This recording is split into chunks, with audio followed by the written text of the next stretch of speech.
बेचिए पुराना लोहा टीना प्लास्टिक के जूता चप्पल सीसी बोतल टूटल फुटल थ्रेसर ट्रैक्टर टाली मारुति जीप कार गहना गुड़िया घर दुआर मकान दुकान जिला जवार खेत खरिहान बकरा बकरी पाड़ा पाड़ी आ गईले बेचे के सारी। ए मालकिनी घर से निकला हो। अरे इ तो आवाज सुनल लागता। हाँ तारा गाँव के बगल वाला है। अरे बुझाता ही पुरनका यारवा हमार। एगो मीठा के भेली लिया के पानी पिया दो। आई दादा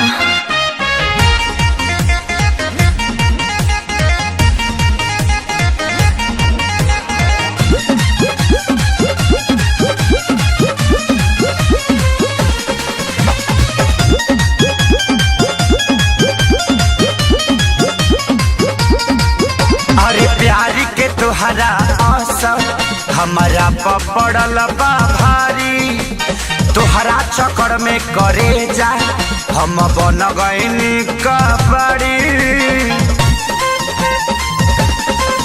अरे प्यारी के तोहरा असर हमारा पपड़ल बा भारी, चक्कर में तोहरा करे जा हम बन गईनी कबड़ी। घर से निकला बहरी एगो चुम्मा लेके भागी रे भागी। दादा जानी भतार कमारे लागी।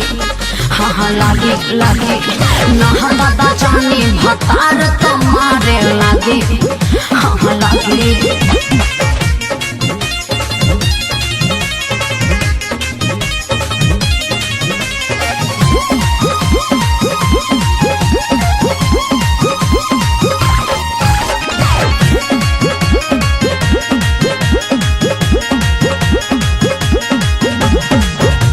बाटे बियाहे से हमारा पटाओ तनिको जलागी भानो कदी घर से आओ।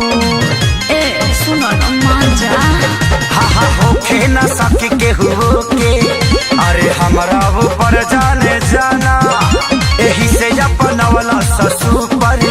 अरे इंडिया ही तोहरो दीवाना जब से भइलू मरद के हमर बीतो तरतिया जागी रे जागी। यहाँ दादा जानी भतार कमारे लागी। हाँ लागे लागे ना दादा जानी भतार कमारे लागे। हाँ लागे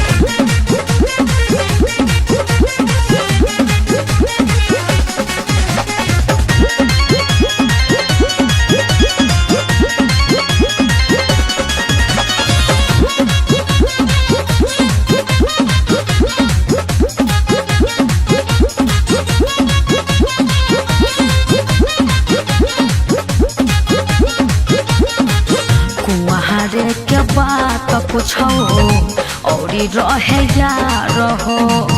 नैहर के प्यार न करो ससुरा में प्रचार हो।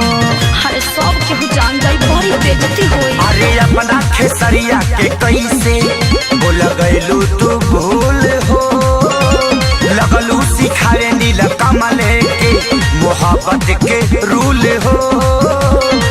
या तो राज से पूछी हो ले पानी हथवा दागी रे दागी। यहाँ दादा जानी भतार कमारे लागे।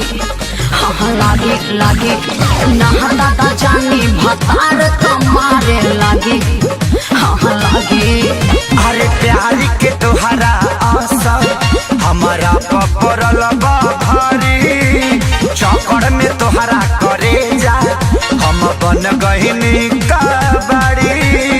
घर से निकला बहरी एगो चुम्मा लेके भागी रे भागी। यहाँ दादा जानी भतार कमारे लागे। हाँ लागे लागे ना दादा जानी भतार कमारे लागे। हाँ लागे दादा जानी भतार कमारे लागे। हाँ लागे लागे ना दादा जानी भतार कमारे लागे। हाँ लागे।